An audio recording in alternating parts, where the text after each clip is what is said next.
All right, everybody, we're going to get going here. I'd like to first thank everybody for coming out today and checking out our webinar. This is our very first webinar, so please bear with us. We spend quite more time fishing off the deck of a bass boat than we do doing webinars on a weeknight. So, but at the end of the day, I think we're going to go over a lot of different information today.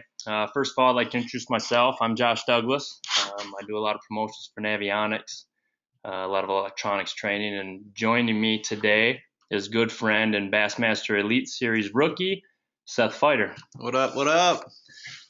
Hopefully we'll be going over a lot of good things. We're going to try to keep this webinar moving along well at a good clip and try to cover as much as we possibly can. The point of this is to also come up with questions to be able to answer towards the end of the webinar, as well as topics and stuff that we can use for future one of these. This is the first one, and we're going to try to keep these coming. So here we go. Well, I have everybody, and people are still tuning in. I want to thank these media outlets for their promotional activities of this. They promoted it well the last couple weeks and got it out there to all the audiences. So big thank you to Bass East, North American Fishermen, and Classic Bass. Urge you to check them out. They're always for the anglers and awesome information. For the question process, you can see looking at your webinar screen, you can type in your questions here. We'll be able to see those questions. Nobody else will see them. And as we see them towards the end, we're going to try to answer as many as we possibly can today. If we can't answer them, then we'll go through social media or use them future. You can also contact us with any questions, concerns, or any ideas for future webinars through either one of our Facebook pages, email, whatever it is that you got to get out there.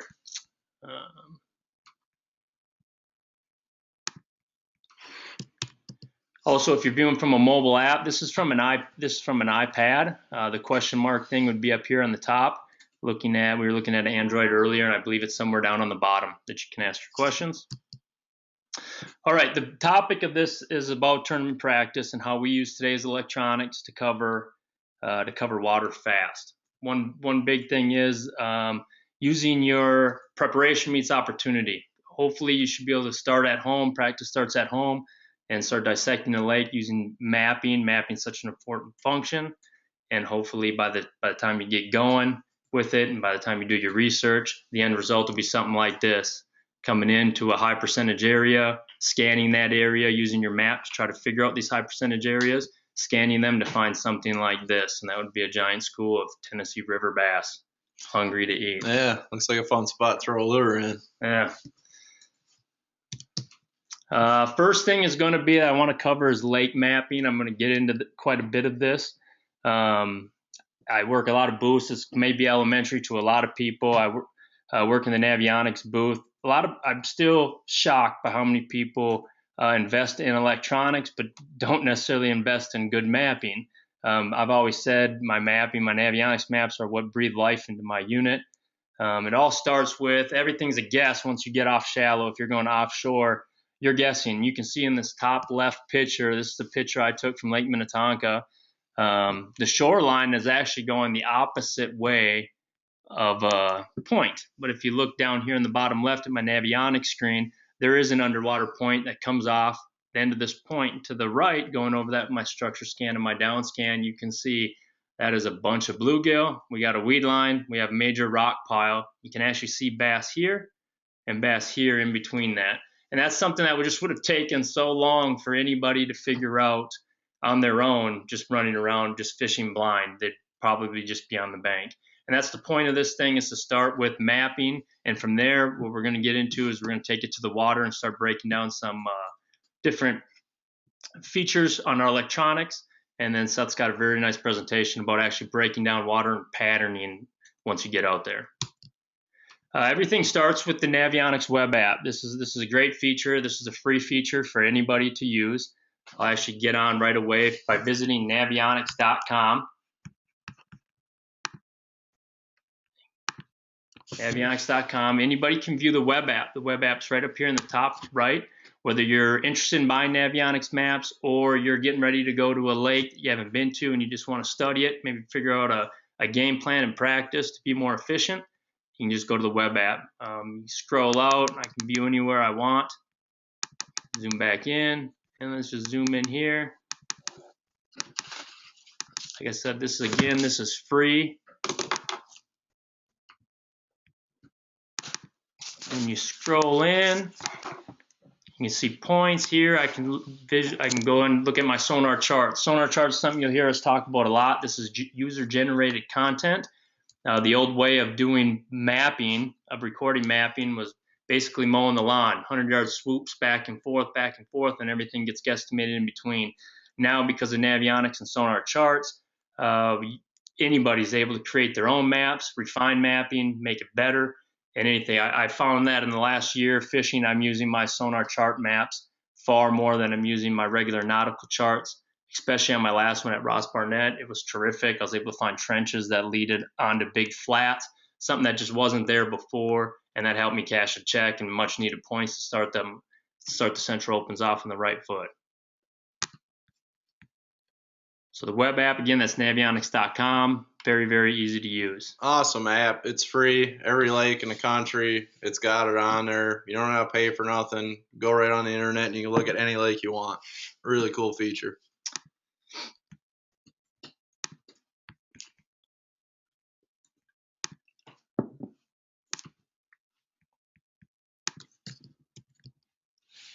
Viewing the mobile app. The mobile app is the next feature. The mobile app will actually, this is the next step from Navionics. Sorry, guys.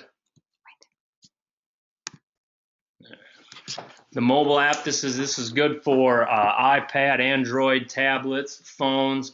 Basically, the Navionics mobile app did away with your handheld GPS units. It's like $10 or $15 for all the US and Canada for your phones, and $50 for your iPad. A lot of people are putting these in LifeProof and actually taking them out on the water with them and viewing their maps that way. It's very simple. All the Navionics software kind of works now under your own customizable screens. You basically can download regions as simple as this by customizing these squares, and here I'm just sharing screenshots from my iPad, all the way down to just single bodies of water. Again, these are all adjustable. You just download them. Once you have them, they're on your phone. So whether you're going up to Canada and you want to have a map of the lake you're fishing in Canada, you don't need to have internet service to actually use it, as long as you download the map before you go. The rest of it is all running off of GPS, and you'll have that. Again, once you download the lake, you have it on your phone. Yeah, and another thing that's really cool about that, before, when you bought chips or mapping data, whatever, you had to buy regions. You know, you get the whole southeast region or the north region, you get, you know, millions of lakes you didn't need. And, you know, most people, if they're going somewhere, they're going to fish that one lake or maybe a couple lakes in that area. And it's really cool. You can just draw a square around where you're going to be or a specific lake, and you got just that. You don't got to waste any extra data or anything like that. There's also some very nice features coming from the Navionics app and the mobile app. One of which is you can save away points. I've done this before. I've actually done it with Seth and vice versa, where we're out fishing. Maybe I'm in his boat. We get on a nice school of smallies or something, and this is something that I want to remember for future, and I want to get it back on my Lowrance units on my Phoenix. I can save a waypoint from my screen, just like this here, and then I can go back and I can actually take my coordinates and then plug them back in to my Lowrance units once I get back on my boat, and now I have that information permanently on there. I even believe a few non-boaters would probably find this pretty useful in some tournaments, huh? For sure. You can view both nautical charts and sonar charts. I kind of showed that to you earlier. Here you can see a nautical chart, the original nautical chart. This is the sonar chart. A little better definition, 1-foot contours. One very unique thing that is not available on the chart plotters is adjusting water level offset. I use this quite a bit, especially in reservoirs down south that fluctuate so much. I can remember being on Amistad last year, and it was like 40 feet low. Oh yeah, yeah. Them reservoirs down there, they'll pull them up or draw them down to a winter pool. And with the offset feature, it's really awesome. You know, you go to a lake and it's 7-8 feet low. That's going to change a lot of your structure, so you can set it down. Or same deal, you go to a river or something and the water's up 6 feet. You can set that on your map, and now the key depths you want to work are they stand out a lot more to you. here's a good example of that, actually. And it's really quite confusing if you show up at a lake, like when I was on Amistad, it's 40 feet down. And I'm one, for my safety alone, trying to figure out where I can run, where I can't run. And then, of course, my objective is to try to find and locate bass. I need my map to do that. And it's very confusing when you're trying to figure it out. I actually ran around with my iPad by utilizing this function. You can see here on the left screen, I set my water level to minus 15 feet. And that changed my shoreline structure. Here I went all the way down to minus 49 feet, and you'll see I can turn Clark's Hill into just a river like what it used to be if it was to go down 49 feet. It's actually really fun if you take this and simulate what's really going on in Southern California and lakes like Diamond Valley, and how really small they've gotten with the droughts and stuff, and see how much water is really missing. But a good function, and this is always available through the Navionics mobile apps. Navionics Plus. Navionics Plus is a new card, a relatively new card. It's one a lot of us tournament anglers use a lot because the old days of having to buy region cards and fishing west, south, north, and east cards. You don't have to do that anymore. You can download region-less downloading through the US and Canada, including blue water for you saltwater fishermen. The Navionics Plus card, again, comes with those Sonar charts, and it makes everything extremely user-friendly, and actually you customize your card for your needs. Again, living in Minnesota, this is something that I see for Canadian anglers too. They want to go up to Canada and they want to fish. Maybe it's their 1 week up in Canada. They get up there. Well, now you can just download that card. Maybe you're going to go to Florida, you can just download there. To demonstrate how easy this really is to use, Seth and I all day today have been sitting here loading up his cards for his next stops, the California Delta and Lake Havasu. Yep. And I will actually demonstrate real quick how easy it is to use. Once you download the chart installer when you buy a Navionics Plus card, we are actually using Seth's Navionics Plus card. You can see in the upper right-hand corner, this is Seth's. I want to download. This is easy. So the card, all I did is slide the card into the card reader, and now I'm going to look for, right down in here is Lake Havasu. If we zoom out, you'll see right here where we already downloaded the California Delta. And now we're going to just go in and download Havasu. And like I said, these squares are customizable. The app works the same way. Make sure we get that a little bit. You never know with you. And I'm just going to scroll down and start. Right here, I checked off that I wanted my nautical charts and I want sonar charts. Yeah. This is a really great way to actually save a lot of money. For anybody that travels around the country fishing tournaments, or even even if you're just going up to somebody's cabin for the weekend, rather than having to buy different regions for every time you go to a certain area, this one chip I can download whatever lakes I want on it, and I don't have to deal with the rest of the stuff I'm not going to fish. Say you're going up to a buddy's cabin for the weekend, you've never been there before, you can go download the lake he's going to be on. You don't have to download the whole region or the whole state, and you can keep your data down and just get the stuff you need rather than having to buy 4 or 5 different cards to fish all around the country. I can just pick the lakes I'm going to, download the area around them, and I'm good to go with one chip. All on one card. And now even with Humminbird, with Onyx and Ion, you only need one card as long as you have that Ethernetted. Same with Lowrance. I run Lowrance, and I only need one card. So, talk about a complete change around. 3 years ago, it's a game to travel, running 3 Lowrance graphs and wanting mapping for all 3, I would need 4 different cards to fish around the U.S., not including Canada, not including the Great Lakes, for each unit. Now I literally run around with just one card, and I download everything. So no matter where you're downloading, west, east, it don't matter. You can download on this card, and it shows you right here the download process is done. NauticalCharts have been successfully downloaded. SonarCharts have been downloaded. And it's really fast, too. How long did that take? A minute? Yeah, I got the whole Lake Havasu, and I'm ready to go. Back to here.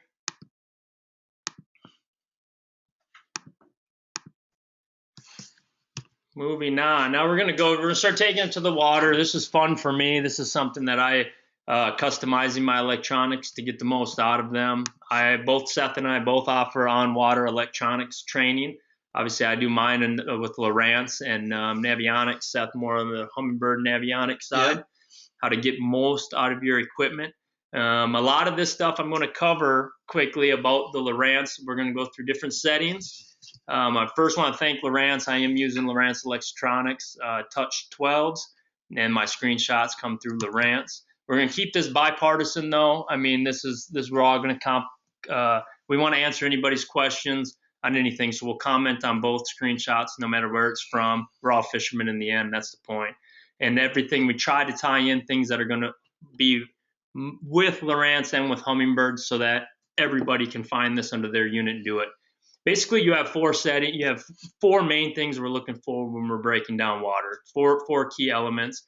Map and sonar, as you can see in the upper left-hand corner, this is traditional sonar. That's your mapping. And your structure scan and down scan units, which would also on Humminbird be side imaging and down imaging. These are your key deals that you're going to be using day in and day out on the water. One of my favorite ones, starting with mapping, some key features I like to do is dual map feature. I rarely ever see this used, even with my peers out on the tournament trails and stuff like that. You're doing high-speed runs, maybe you're up on Rainy Lake or something up north, and there's a lot of rock hazards and stuff like that.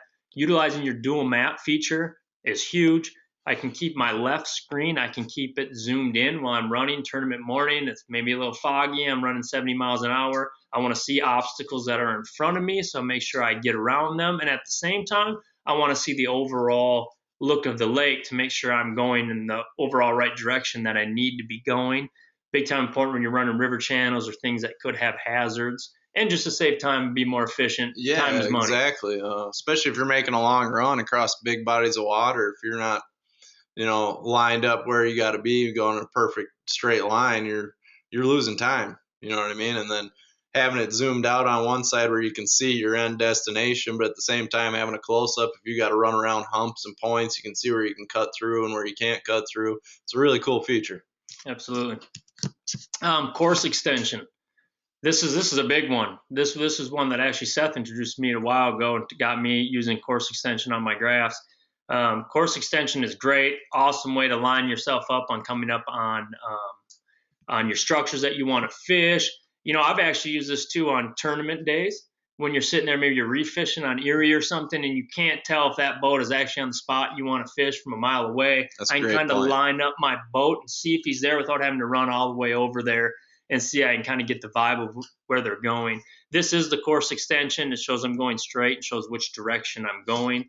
On the Lowrance unit, to utilize course extension is very easy. All you're going to do is come into your chart, under your settings, go to chart, and highlight course extension. I put the extension length at 100 miles so that it just is basically infinite across the screen. Enable fish and chip view to view sonar charts. This is hugely important. This is what we were talking about before, user-generated content.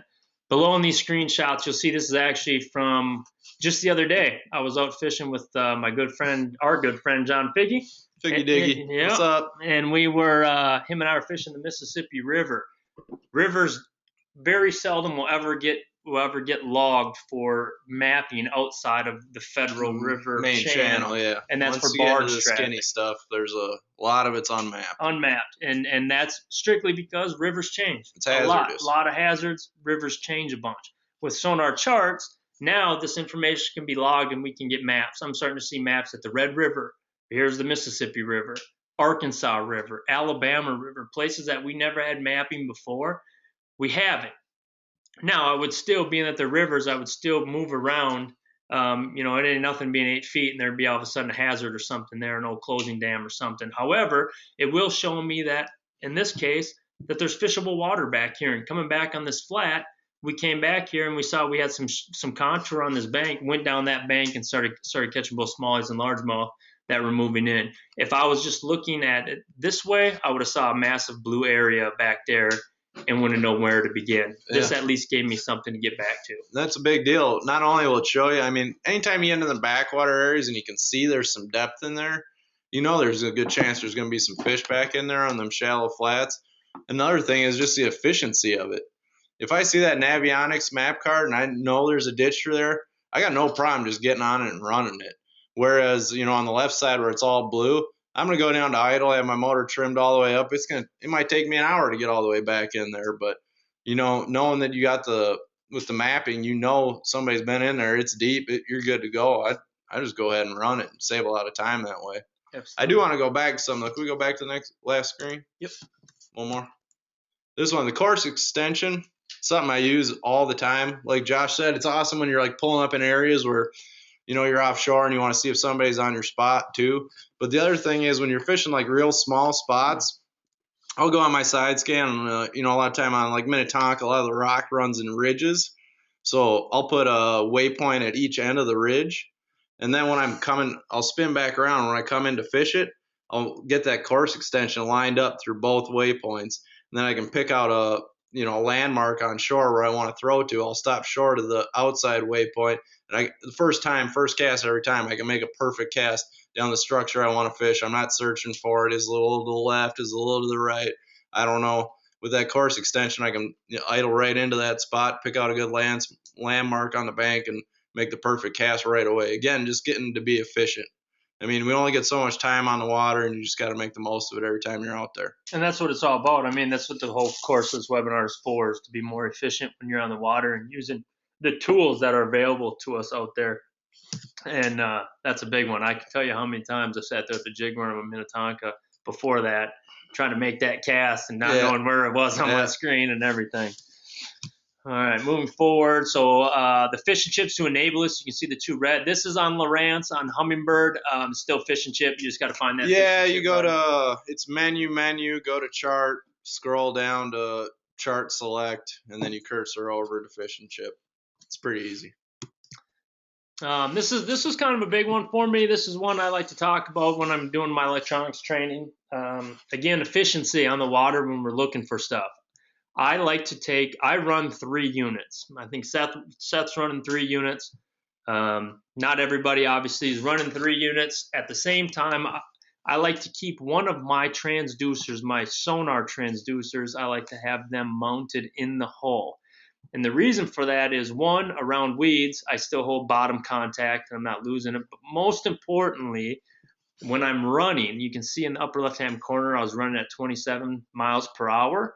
And I'm still holding bottom contact on my sonar. Now, of course, I've lost it on my structure scan, and I would lose it on my sonar transducer had I had it mounted on the outside. Being that I have one mounted internally, I'm able to keep that. And here you can see, even at running at a higher speed, I can move water, I can move around out there, and I can catch things like this that might prompt me to want to turn around. Or I can't tell you how many times fishing reservoirs, I'm just sometimes running in for the night and it's almost dark, and all of a sudden I run over something and I find something that I end up fishing in the tournament just because I went over a giant school of fish or something, and it made me circle back around and come back on those fish. It just allows me to power idle, basically. Yeah, that's definitely a big deal on the Great Lakes too. Erie and St. Clair. Yeah, the structures out there, even on Mille Lacs, the structures out there are so expansive. I mean, like on Minnetonka, there might be a hump that's 50 yards wide. When you get out on the Great Lakes, a hump might be 2 miles long. So a lot of times you can't idle that all. You know what I mean? I'm going to get on pad and run 25, 30 mile an hour, zigzag the whole thing. I can cover it fairly quickly for, the size structure it is. And again, I'm going to get into that later, but them little high spots, those are a really key deal. So if you can run around and just run off 2D sonar going 30 miles an hour, zigzagging a 2 mile long hump on the Great Lakes, and you can still see them little high spots on there. I mean, that's just the amount of time you can save doing that's unbelievable. And he couldn't be more spot on. I can remember with my Navionics card running around, just following, looking for those humps in those areas. I mean, anywhere you see any kind of structure, there's something hard there. Otherwise, it would all flatten out. So there's something hard there. And just running around and marking, looking for the good rocks, looking for them. Environment, I think, is one of the biggest things that we're looking for, is an environment. You may have noticed going through my palette settings. I'm not using traditional palette settings for most everything I fish. Humminbird has one, and I don't know exactly what it is off the top of my head. With Lowrance, it's Pallete 13. I use this a lot. This is something I learned when I was living in Tennessee and fishing the Tennessee River. Pallete 13 shows hard bottom spots, shell beds, rock piles, man-made rock piles, foundations, anything in the water. It shows it extremely well.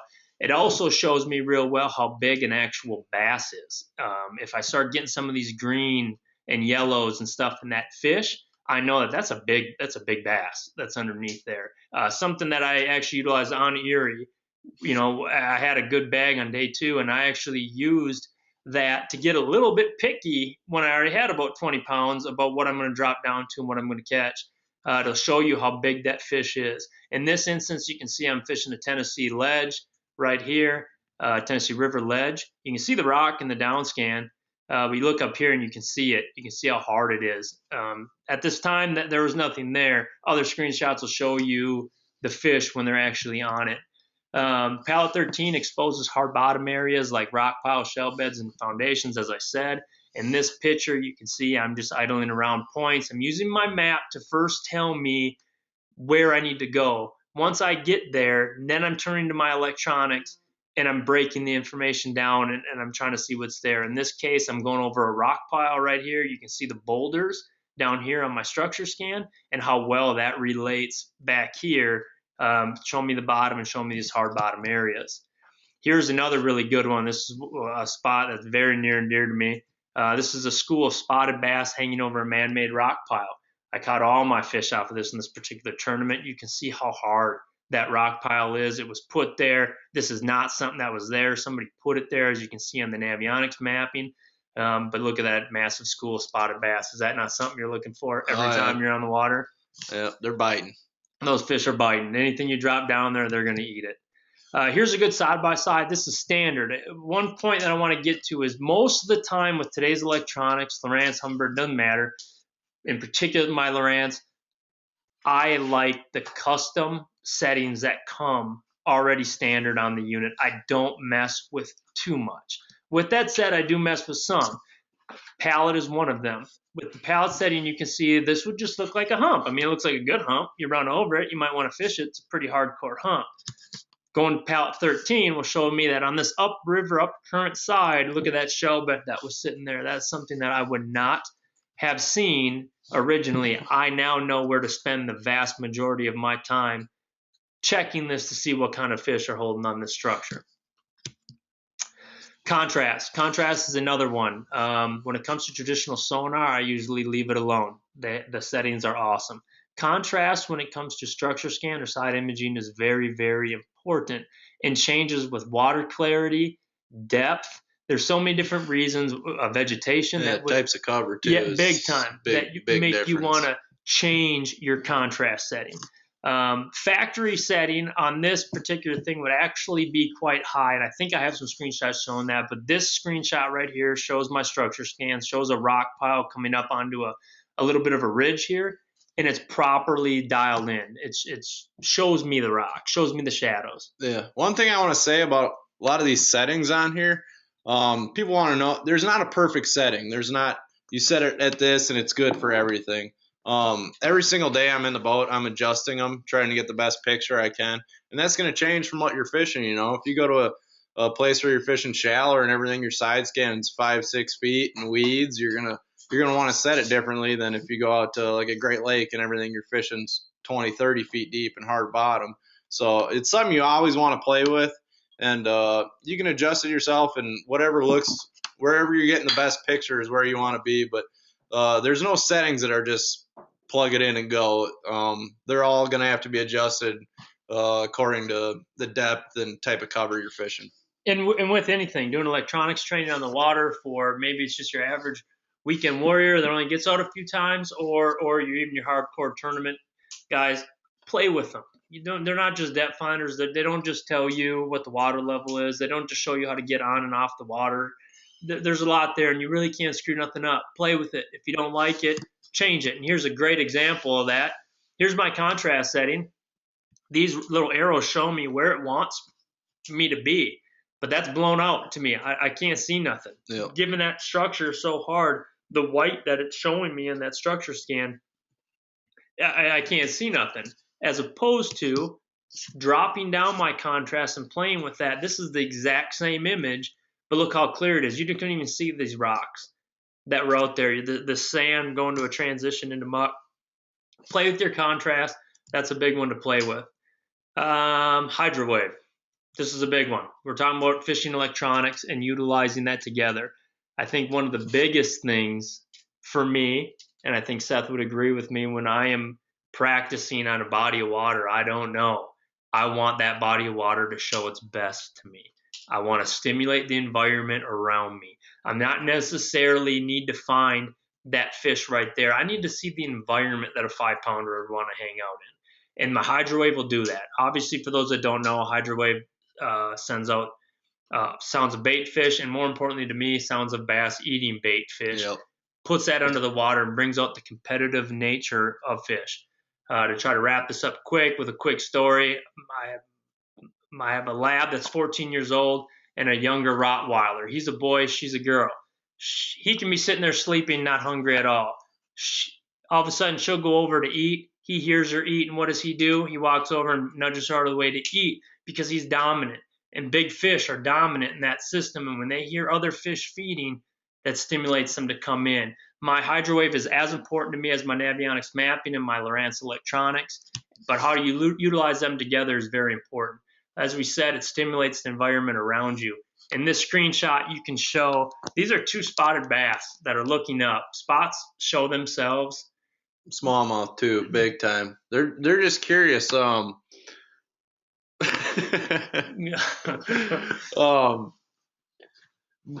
sounds that plays will actually draw the fish off the bottom. A lot of times when a fish is like glued to the bottom, like I mean his belly fins are in the mud or on a rock, they're hard to see. And going over and playing this noise, I mean they might not jump in your boat, but they'll lift up a little bit. They're curious. They want to see what's going on up there. And just getting them off the bottom a little bit is a big deal. You can see them. Now we know there's fish there. I mean, when I'm going to a lake I've never been to and practicing, if I pull up to an area and mess around a little bit and I don't see any fish on the graph, I'm never going back there again. I don't have time to check stuff twice. I got 70,000 acres of water to cover in 2 days. So having that on there is a big deal, letting me be able to see them fish and know that they're there. Then I know I can go back and figure out how to catch them in the tournament or whatever I got to do. But it really just brings life to the school. And that screenshot showed it perfectly. Actually, big one on the Great Lakes and anywhere else when they're hugging the bottom. If they're sitting next to a boulder, I can't see them. Period. That boulder's harder than the bass. I'm not going to be able to see them on the bottom.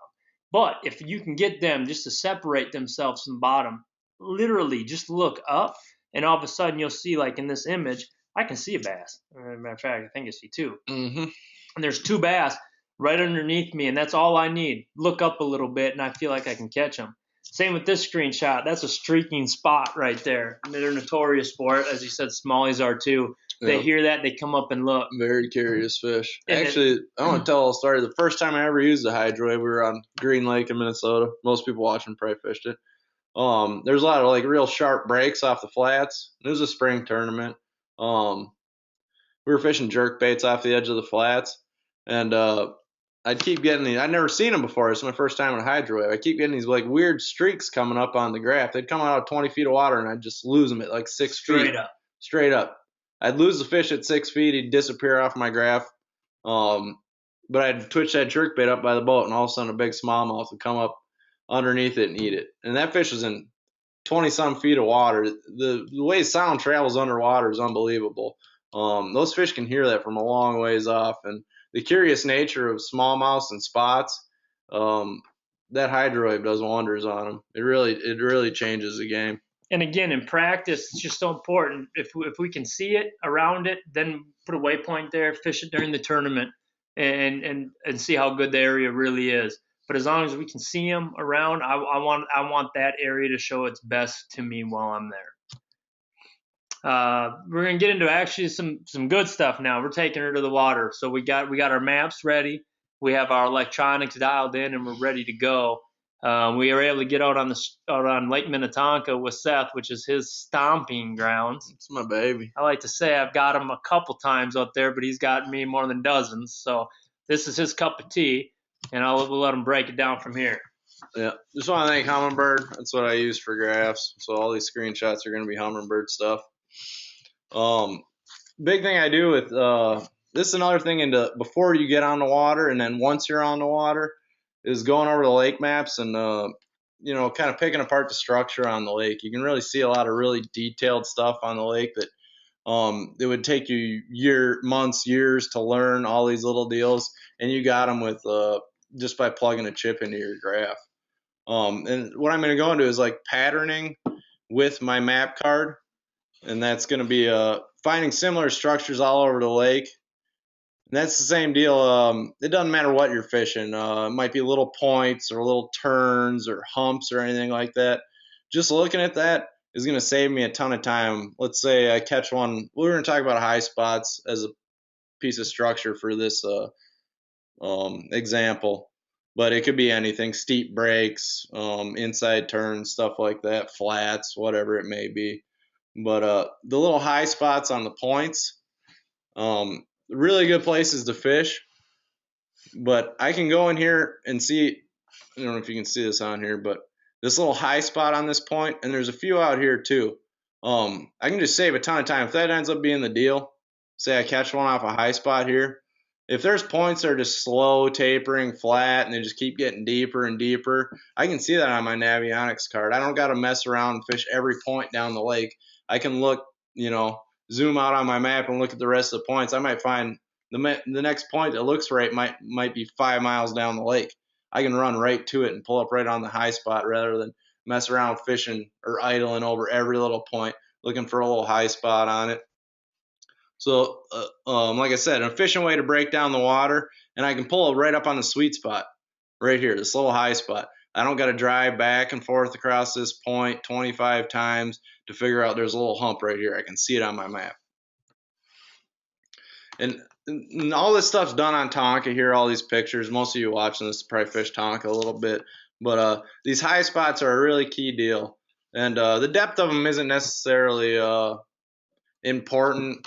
I mean, when you're patterning it, you want to stay in consistent depths, but it might be different throughout the course of the year. But the key to the high spots, especially on Tonka and most of our natural lakes up here, it's going to be hard bottom. Every high spot you see on Tonka, whether it's a tip of a point or a little hump, it's going to be hard bottom. That's just the way erosion works. That's taller right there because it's hard bottom. It couldn't wash away the muck. And that's and what I say about high spots, it might not be the whole point or the whole hump, but there's going to be one little spot on that hump or that point that's a little bit shallower than the rest of the stuff on the whole deal. And that's going to be a real key area because it'll be the hardest bottom. You can see these boulders in here, it's a little bit of rock. We were out there really early, the grass wasn't growing up, but I promise you, come a month or two, that thing's going to be covered in milfoil, and there's going to be a bunch of big ones sitting right there on that boulder in the milfoil. That's another thing I want to get into.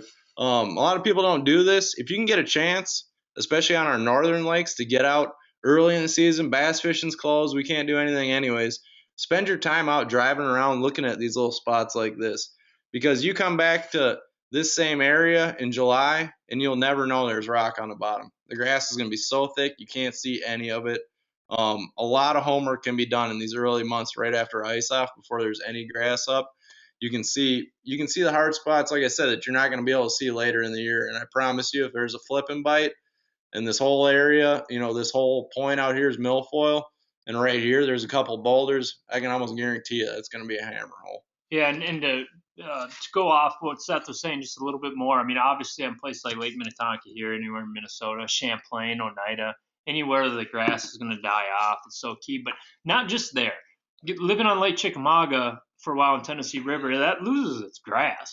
I mean, it's got awesome grass in the fall, but in the winter we lose the grass, and that is one thing that it actually you can use that everywhere. That's a good piece of information.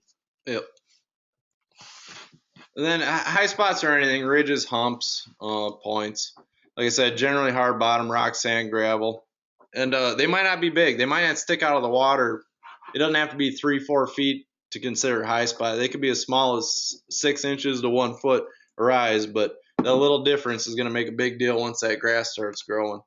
I'm gonna kind of speed through this a little bit. I just want to get into questions before we run out of time. We're got about 15 minutes left.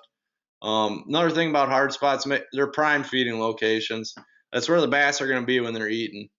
That's another thing a point I'll make. A lot of people got into this underwater camera deal, and they'd see bass all over the lake. And you can catch them on live bait. You really can, anywhere in the lake. But when them bass are actually feeding, when you're going to catch them on artificials in your tournaments, they're going to be pulled up right on this stuff. They're not going to be sitting out on this edge suspended or hanging out in la land. When he's ready to eat, he's going to sit right next to that boulder. That's going to be the spot he holds down. And what makes these spots really good, especially in lakes with grass, is anywhere two types of cover meet. It might be sand or rock, or especially on Lake Minnetonka, if you get some grass growing around them boulders right there, it's game over, lights out. And then another thing I really like about my Navionics chart, they show you really subtle spots that you would never notice were there. Like this is just the littlest, tiniest point. We were driving around out there. It came out a couple feet, or came up a couple feet right here, and there was grass on it. Just something really cool you might want to look for, especially on lakes that are getting a ton of pressure. All the obvious stuff, the tips of the big points and the turns and the humps are getting beat to death. Little stuff like this is where a lot of tournaments get won, off little tiny points like this that 9 out of 10 people don't even know they're there, but this little Navionics card will show you that.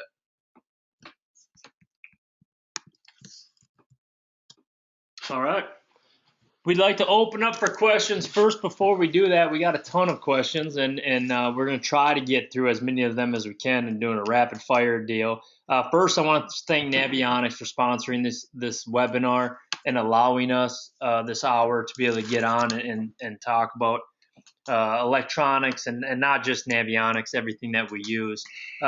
Again, before people log off and all that, I want to thank anyone who did come. Again, we're not done yet. We're going to go through some questions and answer as many of these as can. If we don't answer your questions now, please feel free to contact us through our social media, our email, anything. And also, I'll use a lot of this for future ones, and hopefully we can have Seth back as a guest again and break into more stuff. But for now, let's start getting into the questions. What do we got here? We'll start here with Kenny. Kenny asks, how do you know if the fish on your graph are going to bite or are active? And that's a very good question. Especially on like river systems or ledges, the fish will actually get like stacked on top of each other, where you see almost 2 or 3 feet of bass. When they're like that, it's game over. Anything you throw in there, they're gonna bite. When you get to the point where it's one fish here and then 10 feet away there's one fish there, and they're basically, the closer they are to each other, the more active they are, the more competition there's going to be, the better they are to bite. Like I said, if you can get a bunch of them stacked up in one tight little school where they almost look like they're 3 feet tall standing on top of each other, they're going to be super active. If you get it to where there's just one fish here and you go 10 feet and there's another fish, or 15 feet and there's another fish, and they're kind of sitting off the edges of the stuff, those fish are catchable, but definitely not near as active as if basically the more condensed they are, the more active they are. Right on. Next question is from Ray, and he's asking, how do you scan potential areas such as ledges? Do you zigzag or do you side image? For me, I love ledge fishing. It's one of my favorites. I can't wait for my next Tennessee River ledge fishing tournament. For me, I don't zigzag much. I actually try to go in a straight line because I am using my structure scan and my down scan so much. I don't want to distort the image.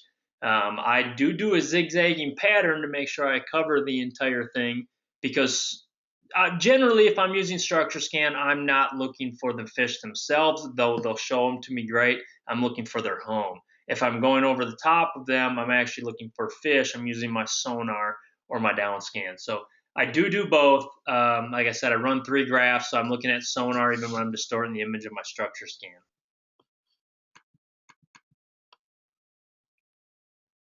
Next question would be, well, somebody asked if my casting accuracy was as good as my rifle aim, and just to answer that, I'm pretty sure I know who that is. And yes, my casting accuracy is better than my rifle.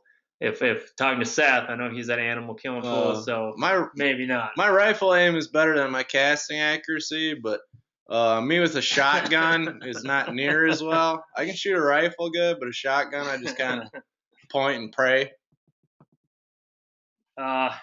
Okay, I got a question here from Andrew. He wants to know how to mark brush piles / set waypoints accurately on a Humminbird unit. I mainly fish a lake that is a brush pile lake. Finding and marking brush piles will help me. and also knowing if there are productive brush piles and how to tell. Okay, what I'm going to do, I'll actually use my side imaging to find the brush piles, and then I'll cursor over on my side imaging, mark a waypoint on the brush pile, and then your second part of the question is how to know if there are productive brush piles and how to tell. I'm actually going to drive over that with my 2D sonar. I actually use 2D sonar for marking fish more than I do like a down scan or anything like that, just because I feel like I can see them better. But at the end of the day, you're gonna have to drop a bait in there to find out if you don't mark them. That doesn't necessarily mean they're not there if there's not a pile of them. But if I drive over it and see fish around it, I know there's fish on it. If it's a lake that doesn't have a lot of fish in it, or there might just be one tucked in the middle of it, you're gonna have to drop a bait in there to really tell if there's one there. Right on. There's a ledge question. A lot of people. Brandon asked, if you only had 8 hours to fish a new lake, how long would you scout with your electronics before fishing? That's a good question. That's going to be really seasonal to me. Spring and fall, I'm probably just going to, if I only had 8 hours to fish, I'm probably just going to get on the bank and go. But if you're in the summertime, post-spawn, summer, early fall, I mean, what you can find out there is unbelievable. I mean, honestly, it's going to sound crazy, but I mean, if you spend 7 hours graphing the lake to find that one juicy school where it's every cast for 20 minutes, I'd rather do that than, fish for 8 hours and maybe not catch much. Johnny asked, do Lowrance Gen 2 touch units have 2 SIM card inserts? Yes, they do, not just one. They have 2, absolutely. And Gen 3 does as well. Humminbird does. Chris asks, is there a cost per download to the mobile app? There's not. It's a one-time fee. You download as much as you want. Going to the Navionics Plus card, you get a year of free downloads. After that, what's on the card you keep, and anything after that is $99 for another year. Chris asks, is there a time limit for downloading onto the Navionics Plus card? Yes, there's a year. You have, again, I just talked about that. You have a year to do that. Let's see what else. Well, Johnny asked, is it possible to convert Humminbird waypoints and tracks on a card to a Lowrance unit? I actually just had to do that the other way around from Lowrance to Humminbird. Yes, you do have to format them differently. They won't match up between Humminbird and Lowrance, but there's a program, save all your waypoints and trails onto a card. You go into the program, it converts them from one unit to the other, then you plug them into the other unit, and you're good to go. Right on. What's the difference between course extension and heading up with the 0.1 antennas? Heading up is the direction that you want the map to shift and stuff as you head up. Course extension is just the line that goes across it. Now, there is a heading extension, and I use that as well. You may have saw that in the screenshots. Heading extension is exactly what it's saying. It's what direction my boat is heading. So figure I'm on Lake Erie, and I'm out there and I'm drop shotting, and all of a sudden I hook up a big 5-pound smallie. That's the hope. As I'm getting him into the boat, into the live well, make a cull, my boat has drifted away, and it shows you which direction the boat is heading, and the course extension is going to show which direction off the nose of the boat I'm at to help me quickly get back on. If I haven't drifted that far, I can look at the 2 and actually see, well, that's my cast. I know where my cast is, and I can be more efficient. Chris asked, and I'll give this one to Seth, what's your primary fishing style? There's a good one on there I want to answer. Yeah, so what's your primary fishing style? Primary fishing style, I guess I'm on both ends of the spectrum. My 2 favorite ways to fish, I either want 8-foot rod and braid and dropping a heavy tungsten Texas rig or jig into some thick grass, or I really like a spinning pole. I do a lot of fishing with a spinning pole, drop shot and wacky worming, jig worming. So I'm kind of on both ends of the spectrum, but those are my 2 favorite ways to fish. Well, Seth's my buddy, and I can tell you this dude is the Fairy Wand champion out there, and I guarantee you he punched his ticket into the Elite Series with the Fairy Wand in his hand. I can tell you that. Okay, I got another question here. Through 2D sonar, downscan, and side imaging, how can you distinguish between stripers, white bass, panfish, largemouth, blah, blah, blah? That is a good question. I will tell you that shad and stuff like that are very easy to tell because they're a big giant school. White bass, crappie, bluegill are not far behind them. They're a little bit bigger, but they're always in bigger schools. Stripers a little tough. Actually, stripers sit there like bass. Rough fish tend to stack on top of each other. That's something bass don't like to do. They like to get off to the side of each other. They will swim, and if you see the zigzags in your thing, that means that they're swimming around. But if they're just sitting still, especially on structure scan, you will actually see them off to the side of each other. Okay, we got a question from Kent. What would you say makes up the majority of a Lake Minnetonka's bass diet? And on a new lake, how do you determine what they're feeding on? And when you figure it out, how important do you think it is to match the hatch? That's actually a really good question. I'll start with Tonka. Most of our northern lakes, bluegills and crawfish are going to make up 98% of their diet. Mix a couple bullheads in there. But the best way to tell their diet, honestly, is throw them in the live well, see what they spit up. And matching the hatch, I'll get into that a little bit. It depends on the amount of the forage in the lake. If there's a very limited amount of forage and they're really keyed in on a certain thing, crawfish or certain small minnow or gobies or something like that, then you do want to match it. But I've been to reservoirs where that's the exact opposite case, where there's so much shad in the lake you could literally walk across it, and your best bet to catching one was actually throwing like a crawdad imitating bait or something like that, just because there is so much shad in there, you can't compete with it. You got to give them something a little different. Right on. Kenny asks, the mobile app, the Navionics mobile app is awesome with the water level offset. Can you get that on your Lowrance units? Is this the Navionics chips that does all that? Okay. I actually, looking through the questions, I had a bunch of those questions, people asking that.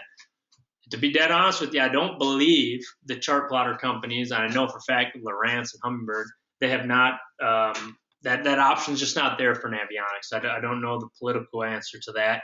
I know Navionics has the software to do it, obviously, and they're using that in their app. If they could put that on the units, I'm sure they probably will, or maybe it'll come out in the future. All I can tell you is, obviously, that's a great tool. I wish I had it on my Lowrance.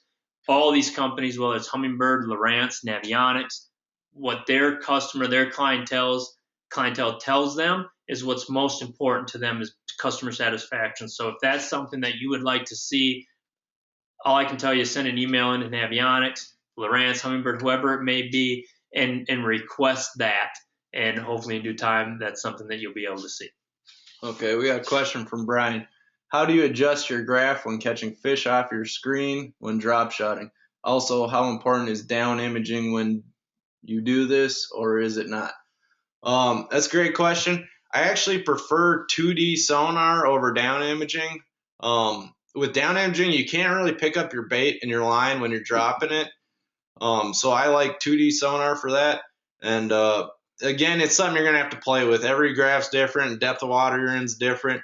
You're just going to have to play with it. Just, you can drop the bait right down off your transducer, and then I'll just keep cranking up that sensitivity to where I can see a good line of my bait going down and the bait. And also, you have to be fairly deep to do this. You're not going to pull up in 6-8 feet of water and drop something to the bottom and see it good. The deeper the water you're in, the better. I really don't drop to fish less than 15 feet. You get out to 20 to 25 feet, it's way easier. You got a bigger cone angle. You can see your bait a lot better. All right, we're starting to run out of time, and I'm not sure if this thing's going to knock us out right at 9 o'clock. So if we do, we do. But I would love to keep getting through some of these questions. Yeah, again, real quick, either Josh Douglas Fishing or Seth Feider Fishing, you can message us questions. We both run our own Facebook pages. We'll answer them. We'll get right back to you tonight with any other questions that you got that we didn't get to tonight. Yeah, you guys are huge. I mean, anybody that's following on here obviously got to know us from somewhere, and that's big. Guiding, we both guide here on Lake Minnetonka, Lake Mille Lacs. Please feel free to message us for guiding or on water electronics training. Just get on our Facebook and catch us through there. One question, if I can get to it still. Can you guys drill down a bit more on the advantages and disadvantages of downscan imaging? Good question, Dave. I use downscan least out of all of them that I use. However, I do use it a lot. Down scan I use when I'm at my console and I'm driving around, say if I want to see if there is a bass in that brush pile. And I'm looking at brush piles. I can see that great. Once I'm actually fishing for them, I don't know if I ever use down scan on the deck of my boat. I'm going back to traditional sonar. And somebody asked, just this is a great thing, will you be providing a link to this presentation afterwards so I can watch it again? Yes, we have been recording this process, and I will load it up on YouTube, and hopefully everybody will go through, and you'll be able to view this at a later date. Check our Facebook pages. We'll be promoting it for people to view at later times. Real quick, Chris asked, what's the best setting for the hydrowave? I'm a power pattern guy 90% of the time. If I get into a situation where they're actually schooling and busting on the surface, I go with a feeding frenzy or schooling blitz. Looks like it's going to let us go, so I'm going to keep taking some of this time. What sound pattern do you use on hydrowave when trying to make a fish show itself? I bet you our answer will be the same. Should we say it at the same time? Oh, power pattern? Yeah. I wasn't listening. I was reading questions. Power pattern's awesome. We use that most. I use that most of the time. Doyle asks, I'm fishing a new lake to me this weekend. Is there a good way to use maps or any good way to find sandy bottoms or good areas to find bass on beds? Flatter areas is what you're going to want to look for. Same deal. I was talking about sharper breaks or high spots. With that mapping, you can use it to the same advantage in the spring, looking for flatter areas, you know what I mean, where the contour lines are more spread out apart. That's going to be a good area for bass to spawn, especially if it's protected, in a cove or behind a point, something like that. And a lot of that goes back to the start of the webinar, looking at your map and what's protected from a north wind, big flats. And then once you get there, a lot of that is then you kind of got to go old school, go back to where our grandpas fished, throw all this electronics away. Look at the bank and look what kind of grass is growing up at the bank. Some banks need sand to grow. Some vegetation needs sand to grow. And you start breaking down arrowheads, stuff like that will show you that. Chris asks, what is fishing chip? Is that like insight mapping? That's not. Fishing chip, as I described before, and this question may have came in before, maybe you missed it. Fishing chip is Sonar charts. That, as of now, is how you view your Sonar charts once you've downloaded them onto your card. Ben asks, can you cover map colors? For Navionics, map color is pretty self-explanatory, and you can change that. White means you're deeper water. I generally try to always run white, and then the shades of blue to dark blue indicate how shallow it is that you're running in. Let's see. It looks like I got one here. A little off subject, but it's one of my favorite things to do, so I'm going to answer it.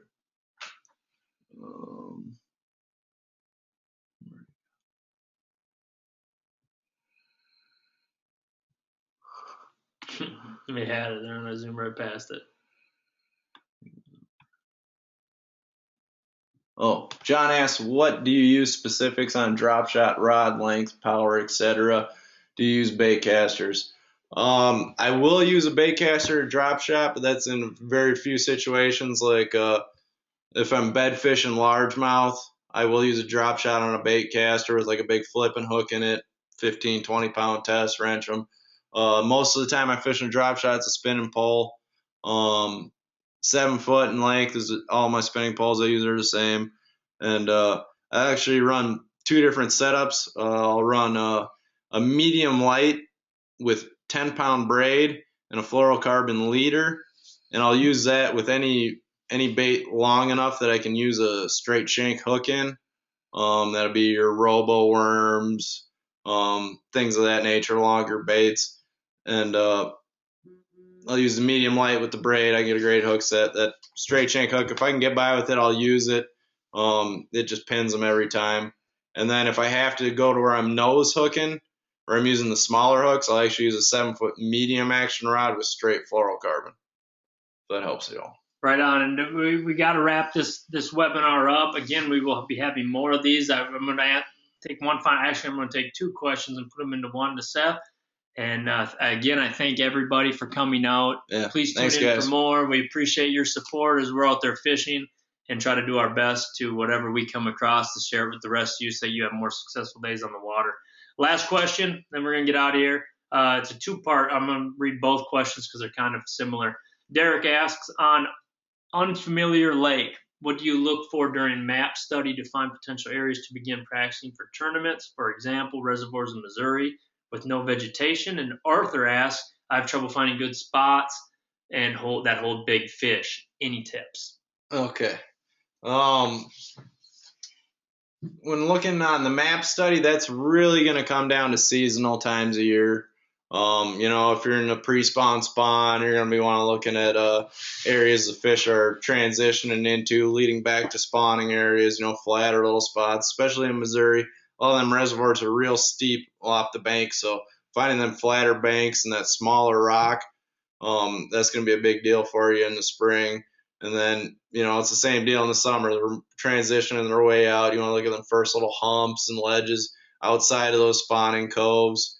And then they'll eventually make their way out to the main river channel and then reverses in the fall. And finding spots that hold big fish. Ain't that the key? I wish I had a better answer for you. But definitely when I'm structure fishing, areas that have really good access to deep water. It might be a hump with a steeper break on it where that fish can slide up into 5 foot of water if he wants to at night and out into 20, 25 feet of water during the day. Definitely areas that have where they can go from deep to shallow really quick is something that's proved true for big fish for me. Absolutely. And also the heaviest cover you can find, one of the two. The best, wherever, if you're the head honcho, which house do you want to live on the block? He gets the choice of the choice spot, so that's where he's going to be. Well, at that, we're going to end it. Guys, we appreciate y'all for coming out. We had quite the attendance today, and we really, really do appreciate that.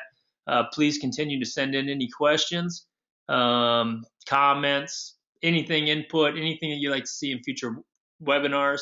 I know we jumped around and covered quite a bit today. This is for our first one, kind of gives us a better idea of what it is people are looking for future ones, and hopefully had a little bit of everything. Again, I'm Josh Douglas. Seth Feider, thanks for tuning in. Heck Peace yeah. out. Tight lines all. Thank you.